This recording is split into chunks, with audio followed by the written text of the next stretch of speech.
परम पूजनीय सरसंघ चालक जी से, माननीय क्षेत्र संघ चालक जी से, माननीय प्रांत संघ चालक जी से निवेदन है, कृपया करके अपना स्थान ग्रहण करें।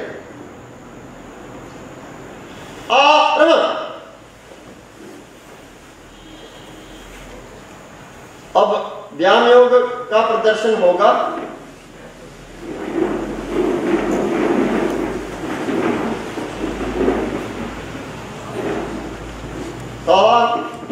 व्यायाम योग स्थिति, व्यायाम योग गुरु।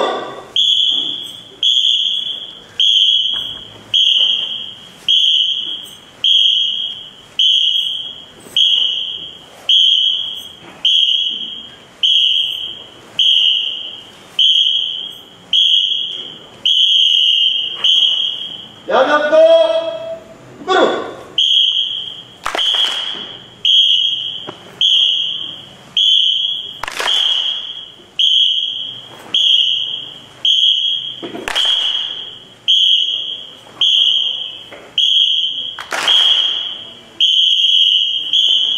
व्यायाम योग तीन गुरु।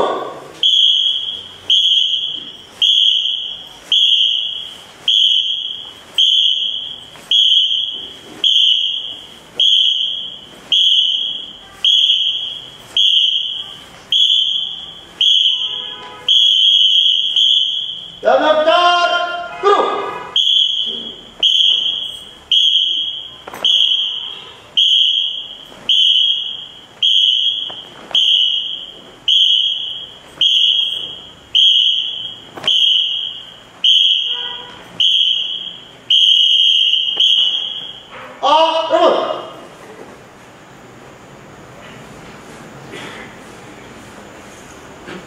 सामूहिक गीत का प्रदर्शन। व्यक्ति व्यक्ति में जगाए राष्ट्र चेतना, व्यक्ति व्यक्ति में जगाए राष्ट्र चेतना, जन मन संस्कार करे यही साधना, साधना नित्य साधना, साधना अखंड साधना, नित्य शाखा जानवी पुनीत जलधरा, साधना की पुण्य भूमि शक्ति पीठिका, रजकणों में प्रकट दिव्य दीप मालिका, हो तपस्वी के समान संग साधना, साधना नित्य साधना, साधना अखंड साधना, हे प्रभु तू विश्व की अजय शक्ति दे, जगत हो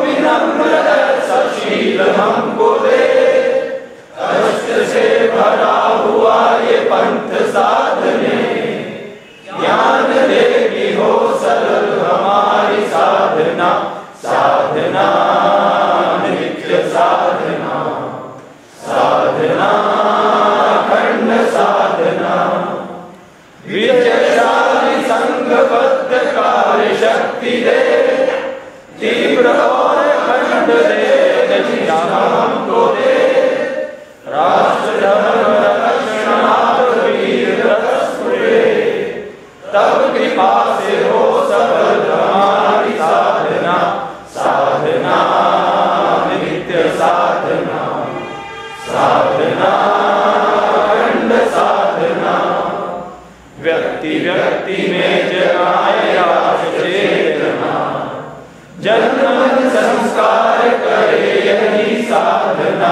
साधना नित्य साधना, साधना अखंड साधना।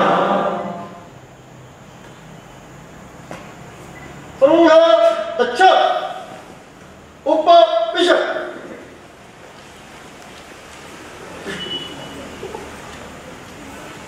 प्रांत कार्यवाही से निवेदन है कि मंचस्थ अधिकारियों का परिचय करवाएं।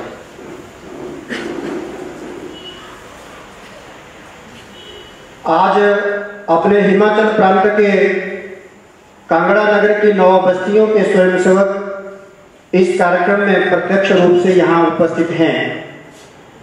अपने हिमाचल प्रांत के 1208 स्थानों पर इस समय इस कार्यक्रम में स्वयंसेवक उपस्थित हैं।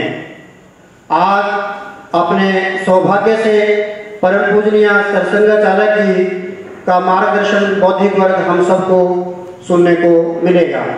पूजनीय सरसंघचालक जी के साथ मंच पर बाईं ओर अपने उत्तर क्षेत्र के माननीय क्षेत्र संघचालक मान्य सीताराम व्यास जी मंच पर विराजमान हैं। पूजनीय सरसंघचालक जी के बाईं ओर अपने हिमाचल प्रांत के माननीय प्रांत संघचालक प्रोफेसर वीर सिंह रांगड़ा जी विराजमान हैं। अभी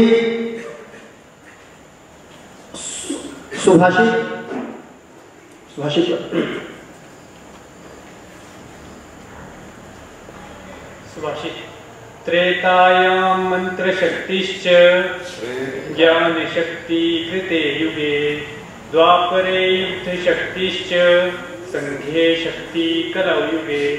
भावार्थ: त्रेता युग में मंत्रों में शक्ति होती थी, सतयुग में ज्ञान में शक्ति होती थी, द्वापर युग में युद्धों में शक्ति होती थी, परंतु कलयुग में संगठन में शक्ति है।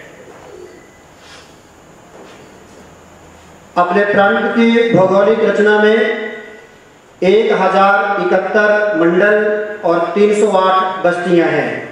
ऐसे 1389 स्थानों पर आज के इस मंडल बस्ती एकत्रीकरण की योजना की गई है। उसमें 1208 स्थानों पर इस समय कार्यक्रम लाइव चल रहा है और बर्फ का क्षेत्र जो है वो उसमें से अभी छूटा है। माननीय क्षेत्र संघचालक जी, माननीय प्रांत संघचालक जी, उपस्थित अन्य अधिकारी गण एवं मेरे सामने यहाँ प्रत्यक्ष उपस्थित और अंतरताने के माध्यम से प्रांत भर में उपस्थित इस कार्यक्रम में सहभागी आत्मीय स्वयंसेवक बने।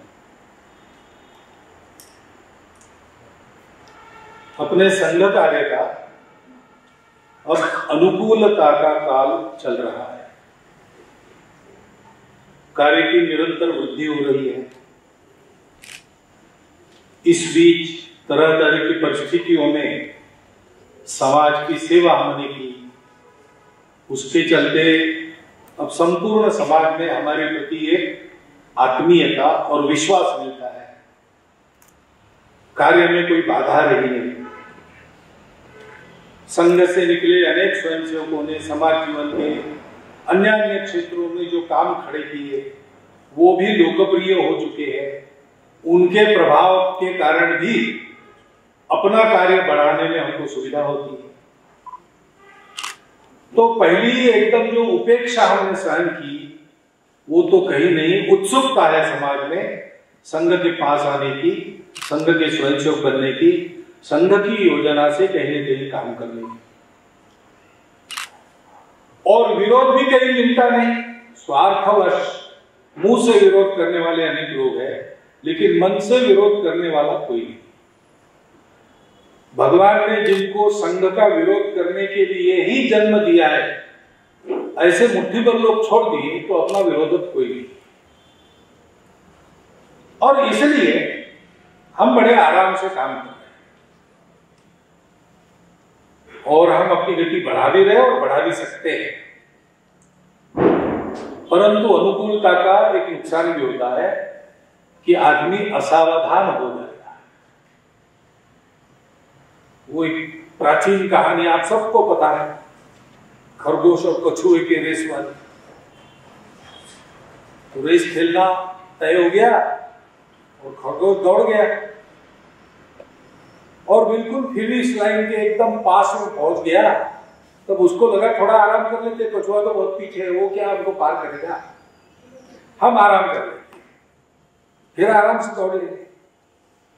तो आराम में सो गया और कछुआ पार हो गया, ये हम सब जानते हैं। अब हमारा कार्य इस अवस्था में आया है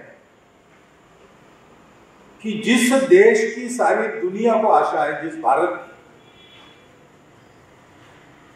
भारत को ये पूरा समाज बनाए, इसलिए समाज को तैयार करने का अपना काम हमने शुरू किया था। और जिस देश के परम वैभव संपन्नता के और विश्व गुरुत्व के स्वप्न आंखों में लेकर हम शाखा में आ रहे हैं, सारा संघ का काम कर रहे हैं, वैसा देश पूरे समाज को साथ लेके हमारे किए हुए परिश्रम के कारण अपने इसी जन्म में विश्व गुरु बन रहा है, बन गया है, परम वैभव संपन्न बन गया है। इस बात को इसी देह में इन्हीं आंखों से हम देख सकते हैं। और ये जानने के कारण मन में एक संतोष, समाधान, आश्वस्ति आती है, तो मन करता है कि थोड़ा आराम कर ले। लेकिन ये आराम का समय नहीं है। दौड़ने की रेस में जो भाग लेते वो जानते हैं कि अंतिम जो टप्पा होता है दौड़ने का, अंग्रेजी में लैप कहते हैं, लास्ट लैप, उसमें पूरे रेस में दौड़े उससे ज्यादा जोर से दौड़ना, तभी विजयी वीर पहला। क्योंकि विजय पा सकने वाले सभी लोग उसमें अपने प्रयासों की पराकाष्ठा करते हैं। जिसको पहला आना है उसको अपना पूरा प्रयास उस आखिरी टप्पे में ले जाना पड़ता है। और हम देखते हैं कि ऐसा हम कर सकेंगे तो जिनके स्वार्थ के दुकान बंद हो जाएंगे, भारत को नीचा दिखाने की जिनकी मंशा अधूरी हो जाएगी, ऐसे लोग भी अपने प्रयत्नों की पराकाष्ठा कर रहे हैं। उनको पता है कि इस टप्पे में वो नहीं जीते तो वो समाप्त ही हो जाएंगे, उनको फिर से रेस खेलने को नहीं मिलेगी। तो अपना अस्तित्व बना रहे, इसलिए चाहे जिस स्तर के नीचे उतर कर भी वो अपना पूरा जोर लगा रहे कि कहीं भी भारत की उन्नति न हो, कहीं भी संघ वाले सफल नहीं। तो इसलिए हमको ध्यान में रखना चाहिए और सजग होकर अपने प्रयत्नों की मात्रा बढ़ानी चाहिए। तो करके क्या क्या प्रयास करना है? तो पहली बात है कि अभी गीत में आपने जो कहा, संगीत गीत में साधना, नित्य साधना, शाखा, रोज की शाखा, ये हमारी साधना है। वो हमारा कार्यक्रम नहीं है। अभी हम इतने गति से बढ़ रहे हैं, बहुत गति से बढ़ रहे हैं। तो शाखा चलाने वाले कुशल कार्य सब जगह नहीं मिलते।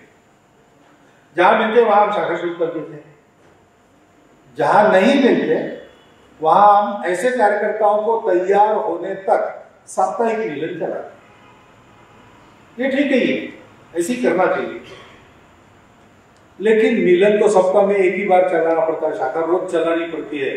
इसलिए कोई अगर सोचे कि फिर हम मिलन ही चला ले, कम समय में काम होगा, तो काम नहीं होगा। शाखा का कोई पर्याय नहीं है। शाखा की स्थिति में आने तक मिलन है। शाखा को लोगों को इकट्ठा करने का कार्यक्रम नहीं जो सप्ताह में एक बार, महीने में एक बार किया तो भी चल जाए। वो तो शाखा में नित्य नियमित आने वाले स्वयं सेवक की अपनी साधना का कार्यक्रम है। शरीर मन बुद्धि का व्यायाम करके हम देश के लिए जीने मरने के योग्य अपने आप को बनाते हैं।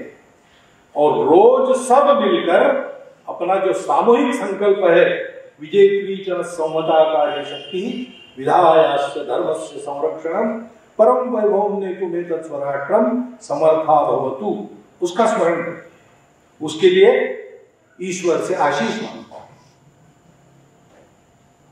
उस साधना के बल पर ही तो हम यहां तक आए। जिस संगठन के पास कार्यकर्ता नहीं थे, कोई राजनीतिक समर्थन नहीं था, प्रचार का कोई साधन नहीं था, अर्थ संपत्ति बिल्कुल नहीं थी, ऐसा सब विपरीतताओं में चलने वाला दुनिया में जो विचार मान्य नहीं उसको लेकर चलने वाला, जिसके पास कुछ भी नहीं है, ऐसा संगठन आज विश्व का लोग कहते हैं कि सबसे बड़ा स्वयंसेवी अनुशासित संगठन बन गया। ये कैसे हुआ? ये जिस शक्ति के, जिस साधना के भरोसे हुआ, उसी के भरोसे आगे भी हम सब प्रकार की परिस्थिति को पार करें और अपने ध्येय को प्राप्त करें। 8वीं के क्लास में हम लोगों को अंग्रेजी के पाठ में एक कहानी, ईरान का राजा था, बादशाह, उनकी भाषा में बादशाह, उसका एक वजीर था, उसका नाम था आयास। वो बड़ा ही कुशल था, उसकी कीर्ति चारों देशों में आसपास के फैली थी। दूर दूर से विद्वान लोग उसकी सलाह लेने के लिए आते थे। प्रजा के परिपालन का काम राजा के कार्यकारी अधिकारी के नाते बहुत अच्छी तरह करता था। अपने देश की सुरक्षा में बिल्कुल चाक चौबंद रहता था और सुरक्षा की स्थिति को बहुत अच्छा रखता था। और इसलिए प्रजा भी उस पर प्रसन्न थी, राजा भी उस पर प्रसन्न था, और इसलिए दिन ब दिन उसका मान उस देश में और उस राजा के दरबार में बढ़ता ही रहता था। तो ऐसा जब होता है तो राजनीति में जलने वाले लोग होते हैं, तो ऐसे जलने वाले लोग उस दरबार में भी थे। उन्होंने सोचा इसकी प्रतिष्ठा को कम करना चाहिए, नहीं तो ये हमसे बड़ा हो जाएगा, और इसलिए उन्होंने उस पर वॉच रखा। वो क्या करता है, क्या खाता है, क्या पीता है, क्या बोलता है, कहीं कुछ कमी उनको मिल नहीं रही थी, परेशान थे। एक दिन उनको मिली, उन्होंने देखा कि रोज रात को 12 बजे ये आयास अपने मान से उठकर बाहर आता है, गली कूचों में से चुपचाप भेष बदल के निकलता है और शहर के परकोटे में चोर दरवाजे को खोलकर शहर के बाहर जंगल में चला जाता है, और वहां एक खंडहरनुमा भूतहा मकान है, उसमें 5-10 मिनट रहकर फिर वापस आता है। क्या करता है पता नहीं, जरूर ऐसा जो करता है वो कोई षड्यंत्र ही करता होगा, और क्या करता होगा। तो उन्होंने 3-4 बार देखकर पक्की कर ली बात, और फिर राजा के कान को लग गए कि ये आप बहुत विश्वास कर रहे हैं, लेकिन ये अच्छा आदमी नहीं है, ये उल्टे सीधे काम करने वाला है, जो कोई षड्यंत्र करता है, रोज महल के बाहर जंगल में जाता है, वहां जाके क्या करता है पता नहीं, आप इससे सावधान रहो। राजा ने कहा ऐसे कैसे हो सकता है, इतना अच्छा आदमी इतने सालों से काम कर रहा है, बहुत अच्छा काम कर, महाराज हमने अपनी आंखों से देखा है, आप चाहे तो आप देखें। तो राजा ने कहा ठीक है, हम भी देख लेंगे। तो एक दिन रात को राजा भी भेष बदल के उसके महल के पास, आयास के महल के पास छुप के बैठा। 12 बजे आया, जैसे ही महल के बाहर निकला राजा उसके पीछे हो गया। देखा उसने छोटी छोटी गलियों में से गुजरते हुए वो चोर दरवाजे के पास आ गया, परकोटे के, और चोर दरवाजा खोल दिया, उसके अंदर चला गया। राजा भी उसके पीछे। फिर जंगल में एक बहुत संकरी पगडंडी से वो जंगल के बिल्कुल बीच एक खंडहरनुमा मकान था, वहां पहुंच गया। राजा भी उसके पीछे, और आया अंदर गया। तो राजा देखने लगा इधर उधर कोई है क्या, कोई इसके साथी है क्या, कोई नहीं था। इतने में वो बाहर भी आ गया।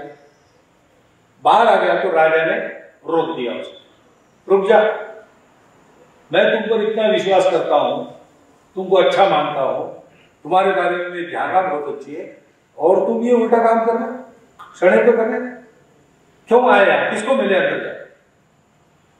तो आया ऐसा, उसने कहा महाराज आपको शंका हो गई है, और स्वाभाविक है, कोई नॉर्मल आदमी ऐसे करता नहीं, मैं कर रहा हूं, तो आपको शक हो गया है, बिल्कुल सही बात है, लेकिन मैं बताता हूं मैं क्या करता हूं। आप आइए, अब तक मेरे पीछे आए, फिर से मैं घर में जाता हूं, आप चलिए मेरे पीछे। तो राजा भी उसके पीछे हो लिया। तो फिर से उस खंडहरनुमा मकान के एकदम बीच वाले कक्ष में वो पहुंचा। वहां एक बड़ा लकड़ी का संदूक था। उस संदूक को उसने खोला और उसने देखने लगा, और पीछे राजा को कहा कि बस ये मैं 5 मिनट ऐसे ही देखता हूं और वापस होता हूं। राजा ने भी देखा, देखते हो संदूक तो वैसे खाली है, लेकिन उसमें फटा पुराना कोट पड़ा, पुराना कोट। बाहर आ गए दोनों राजा ने, बोले उसको देखने के लिए 5 मिनट क्या देख रहा है, उसको रोज क्यों देख रहा है, वो देखना लायक कोई फटा पुराना को देखने की चीज है क्या? महाराज मैं बचपन में बहुत गरीब अवस्था में अनाथ होकर खाने पीने की कोई व्यवस्था नहीं, कुछ नहीं, ऐसी हालत में इस नगर में आया था, तब यही फटा पुराना कोट मेरे पास था और कुछ नहीं था। इसी से मैं तन को ढकता था, जाड़े से बचता था। ऐसी हालत में अपने मेहनत के भरोसे आज मैं यहाँ तक आ गया, मेरा अपना महल है और ऐसे बहुत अच्छे अच्छे 100 कोट मेरे पास है।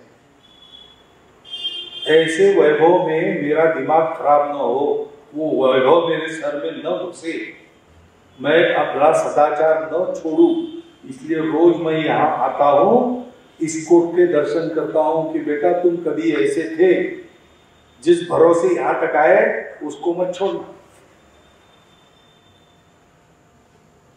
इस हमारी शाखा की साधना ने हमको कई प्रकार की परिस्थितियों में से पार किया है।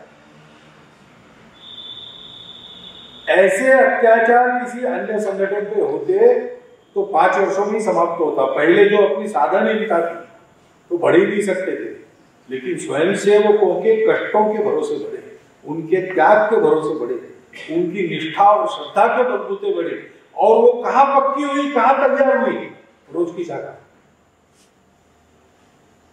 लोगों की निंदा, उपेक्षा, ताने कसना सब सहन करके हमने अपने आप को बढ़ाया उसी शाखा साधना के भरोसे। कड़ा विरोध हुआ, प्रचार का कुतंत्र हमारे खिलाफ चला, दो कड़े प्रतिबंध आए, प्रत्यक्ष संघर्ष भी हमको करने पड़े, हमारे संशों की हत्याएं होती रही है, हम पर हमले होते रहे, फिर भी हम बढ़ते चले गए। एक भी स्वयंसेवक इससे डर से और संघ को छोड़कर नहीं गया। किस भरोसे? इसी शाखा साधना। तो पहला काम तो हमको ये करना है कि आगे और खतरा जारी है। अब कोई विरोध नहीं करेगा, हमले नहीं करेगा, हत्या नहीं करेगा, प्रचार भी अब हमारे खिलाफ बहुत ज्यादा नहीं होता, क्योंकि सत्य सबके समझ में आ गया है। परंतु जय जयकार होगी, स्तुति होगी। अब सब लोग हमको अच्छा कहेंगे, हमारे हाथ में अधिकार भी आएंगे, हम जैसा कहेंगे वैसा लोग करने लगेंगे, तो प्रभुता भी प्राप्त होगी। तुलसी रामायण में कहा है, प्रभुता पाय मद आता है, गर्व होता है। ऐसे बिरले लोग होते हैं जो प्रभुता में आके भी अभिमानी नहीं बनते। प्रभुता हमको मिलेगी, वैभव मिलेगा, सत्ता में हमारे लोग जाएंगे, तो भी हम लोगों को अपने उस आदत को, उस स्वभाव को नहीं छोड़ना है जो संघ के स्वयंसेवक का है। तेरा वैभव अमर रहे मां, हम दिन चार रहे न रहे। पद, मान, प्रतिष्ठा कुछ नहीं चाहिए।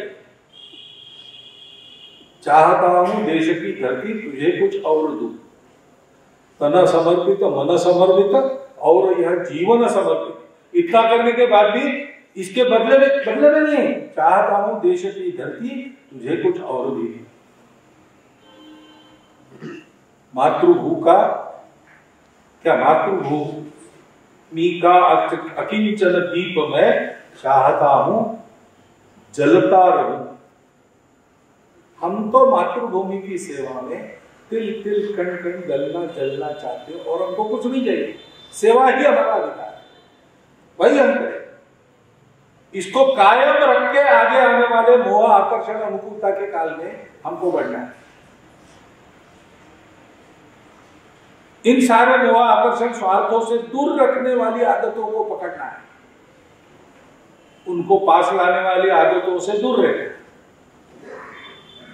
हमको अपने आप को बचाकर चलना है। इसके लिए हमको अपनी साधना निरंतर अधिक अच्छी तरह जारी रखनी है,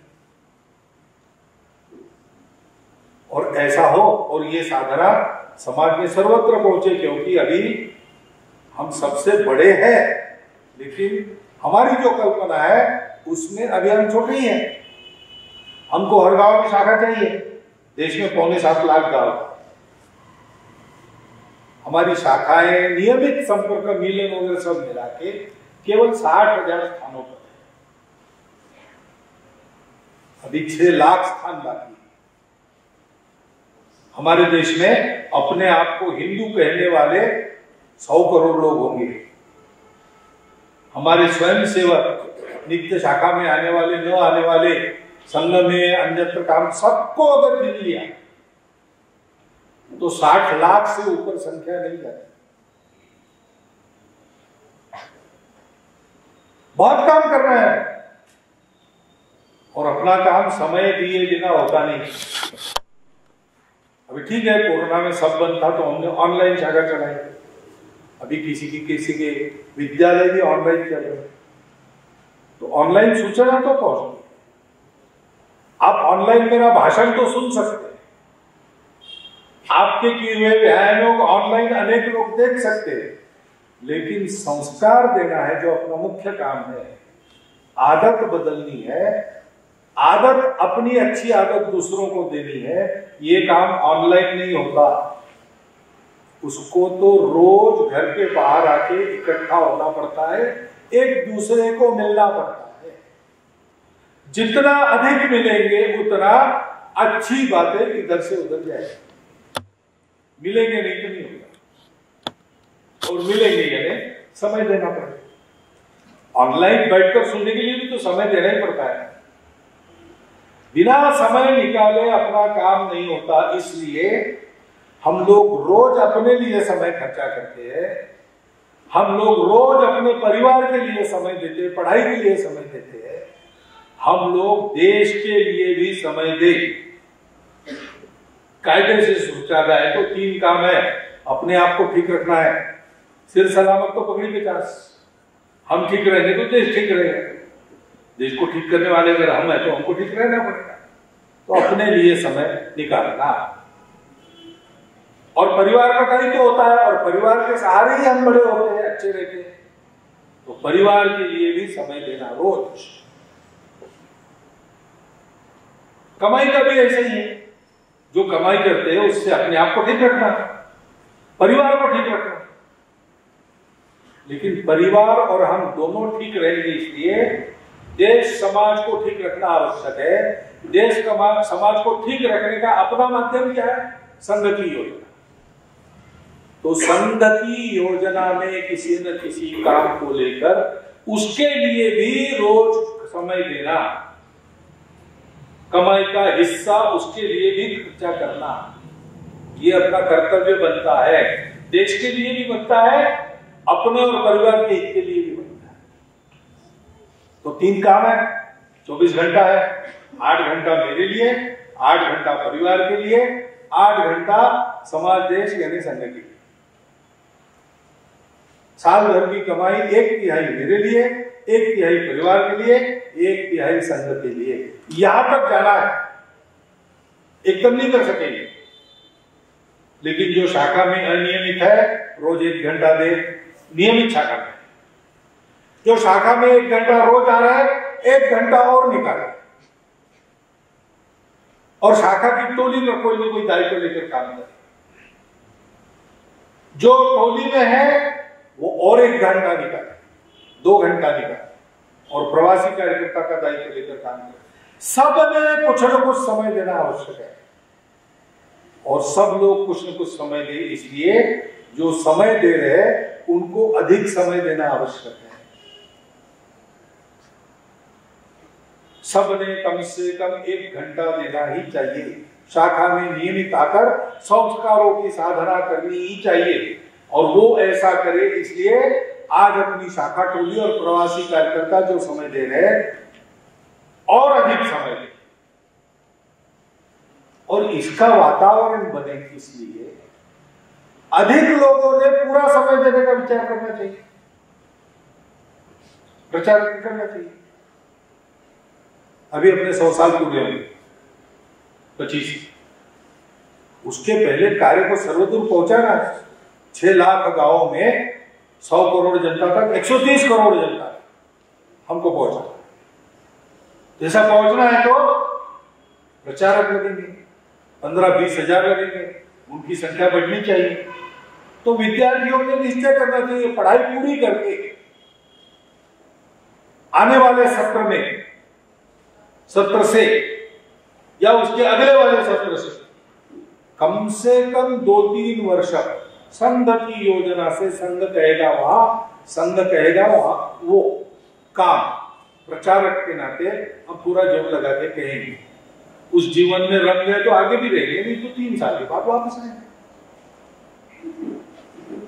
हर छात्र ने जिसकी पढ़ाई पूरी हो रही इस सत्र में उसने ये विचार करना चाहिए, और जो परिवार के दायित्व पूरे करके जल्दी रिटायर हो सकते हैं उन्होंने भी विचार करना चाहिए कि कम से कम 2-3 वर्ष अगले संघ कार्य में सब स्वयंसेवकों ने कुछ ना कुछ समय देना है। इसलिए प्रवासी कार्यकर्ता और शाखा टोली ने अधिक समय देना है, इसलिए अधिक लोगों ने पूरा समय देना है। इस सूत्र पर हम काम करेंगे तो हमारा कार्य हम बढ़ा सकेंगे पर्याप्त मात्रा में, ताकि हम इसी देह में इन्हीं आंखों से अपने देश को परम वैभव संपन्न बनता हुआ देख सकें। लेकिन केवल इतने से काम नहीं चलेगा, और एक काम है।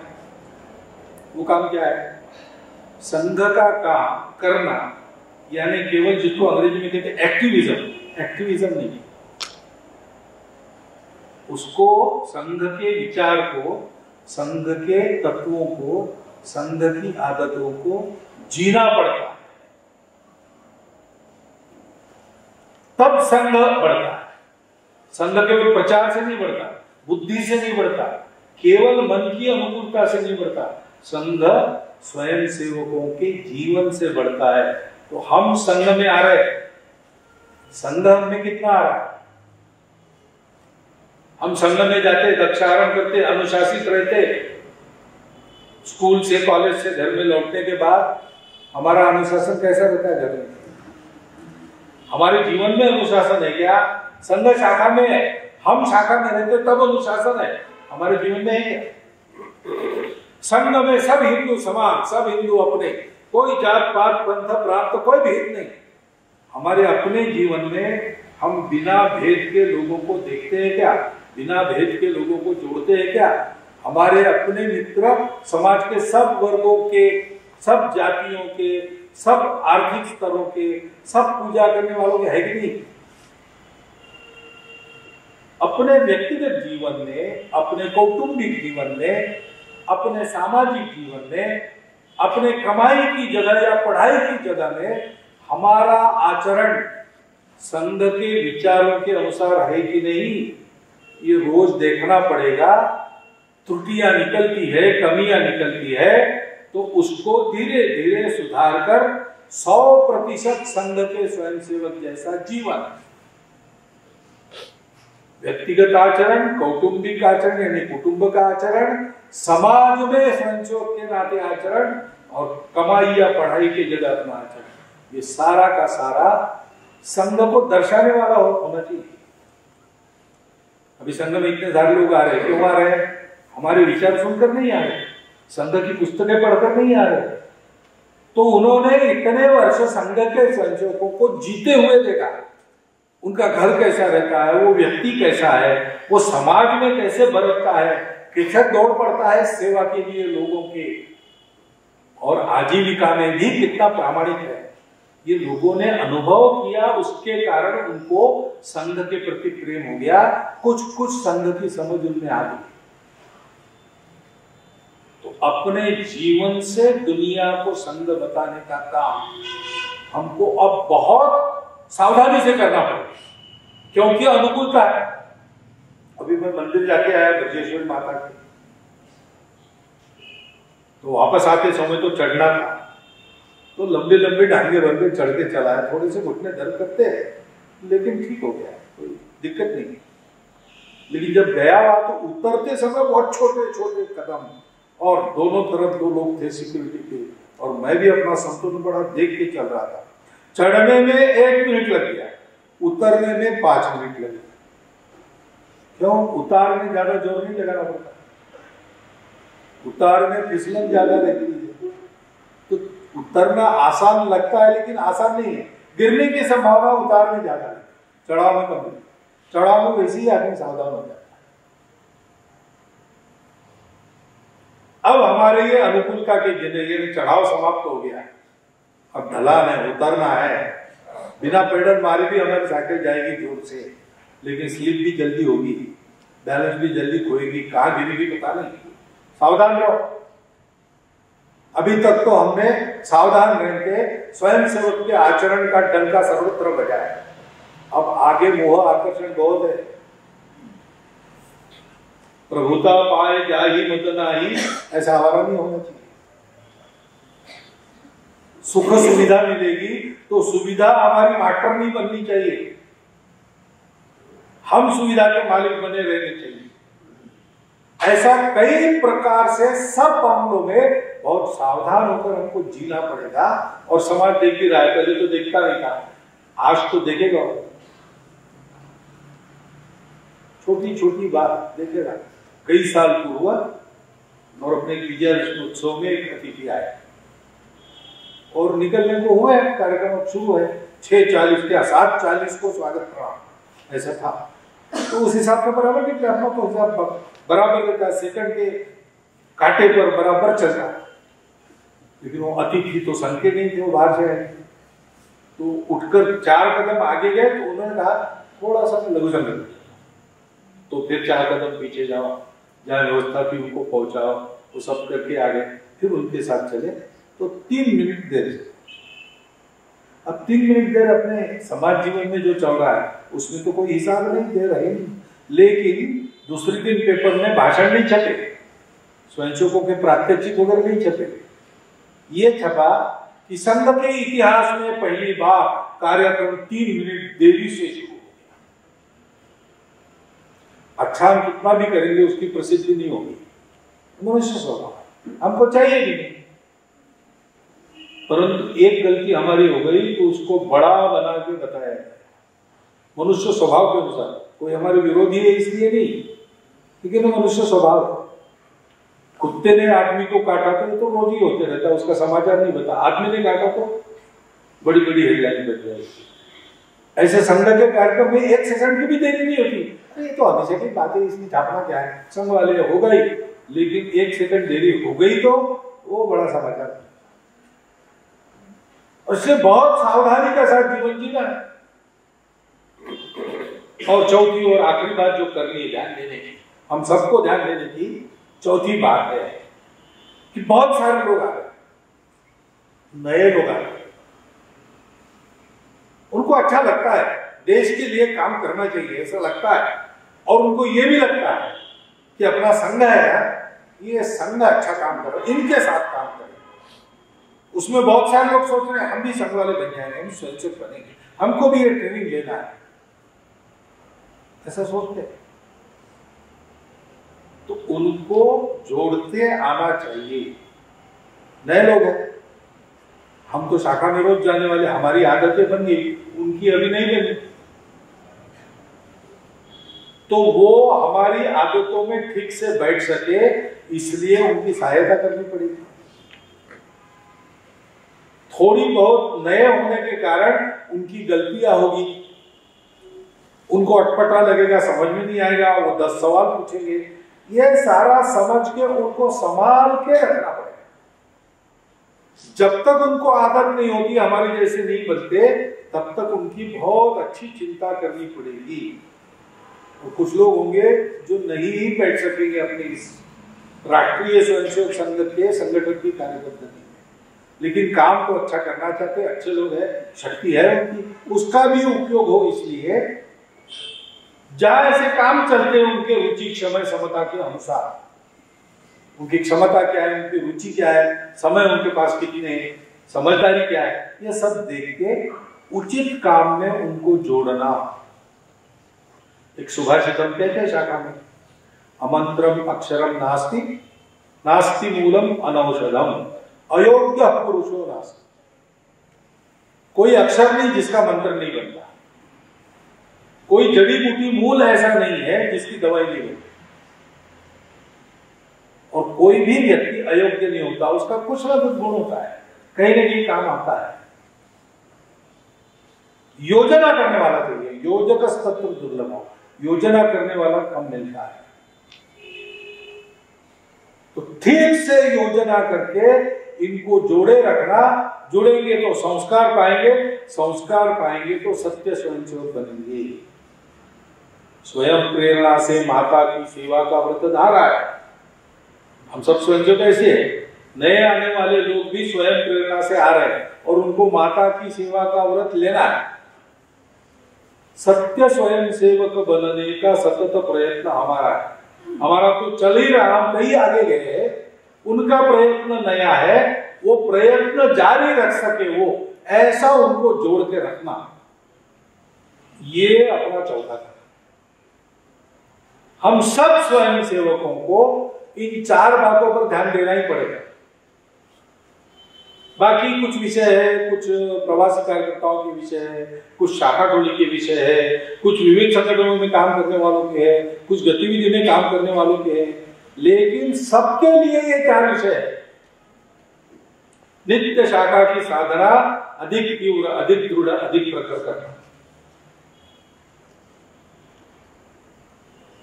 अपने समय को बढ़ाना, संघ कार्य में, संघ की योजना से कोई भी कोई काम लेकर उसमें समय देना, और हम लोगों को, नए लोगों को जोड़ लेना है।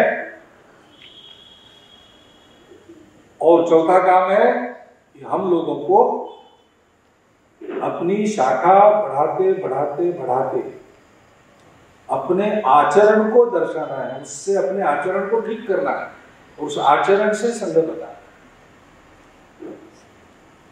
इसलिए साधना यानी शाखा और सेवा यानी समय देकर अधिक काम करना, और जीवन प्रत्यक्ष जीवन, और संपर्क यानी नए लोगों को जोड़ना। इन 4 कामों में सब स्वयं सेवकों की अच्छी भागीदारी अनिवार्य है, आवश्यक है, इसलिए अपेक्षित है, इसलिए करना है।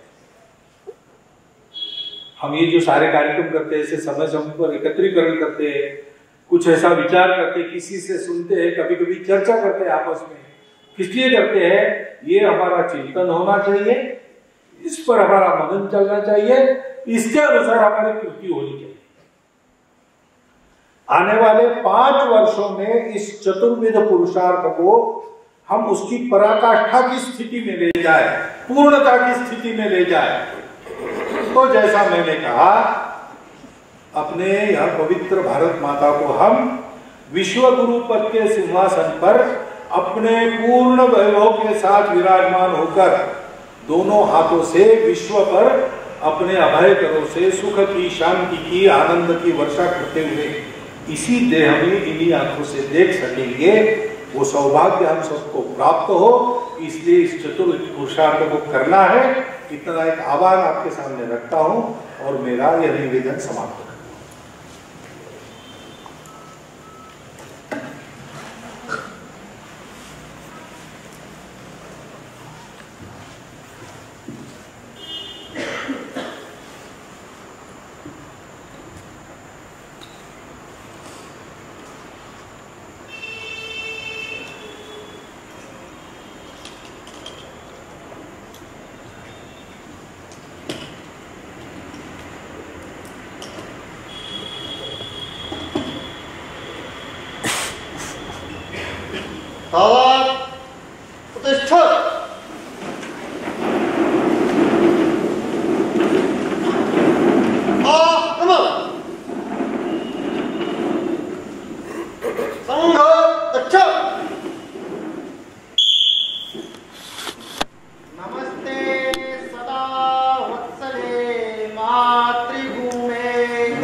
शिवायो नमस्ते नमस्ते नमस्ते शिवायो नमस्ते नमस्ते। प्रभो शक्तिमन हिंदू राष्ट्रांग भूता प्रभो शक्तिमन हिंदू राष्ट्रांग भूता मे सादरं त्वां नमामो वयम् इमे सादरं वयम् त्वदीयाय कार्याय बद्धाकटीयम् त्वदीयाय कार्याय बद्धाकटीयम् शुभामाशिषं देहि तत्पूर्तये शुभामाशिषं देहि तत्पूर्तये अजय्याञ्च विश्वस्य देहि शक्तिम् अजय्याञ्च विश्वस्य देहि शक्तिम् सुशीलं जगद्येन नम्रं भवेत् सुशीलं जगद्येन नम्रं भवेत् श्रुतं चैव यत्कण्टकाकीर्णमार्गम् श्रुतं चैव यत्कण्टकाकीर्णमार्गम् स्वयं स्वीकृतन्न सुगङ्कार्ये स्वयं स्वीकृतन्नः सुगङ्कार्ये समुत्कर्ष निःश्रेयसस्यैकमुग्रम् समुत्कर्षनिःश्रेयसस्यैकमुग्रम् परं साधनं नाम वीरव्रतम् परं साधनं नाम वीरव्रतम् तदन्तः पुरत्वक्ष्याख्येयनिष्ठा तदन्तः सुरत्वक्षयाख्येयनिष्ठा तदन्तः प्रजागर्तु तीव्रानिशम् तदन्तः प्रजागर्तु तीव्रानिशम् विजेत्री च न संहताकारशक्तिर् विजेत्री च न संहताकारशक्तिर् विधायास्य धर्मस्य संरक्षणम् विधायास्य धर्मस्य संरक्षणम् परं वैभवन्नेतुमेतत्स्वराष्ट्रम् परं वैभवन्नेतुमेतत्स्वराष्ट्रम् समर्था भवत्वा शिशा ते भृशम् समर्था भवत्वा शिशा ते भृशम्। भारत माता की जय। ध्वज प्रणाम। 1 2 3।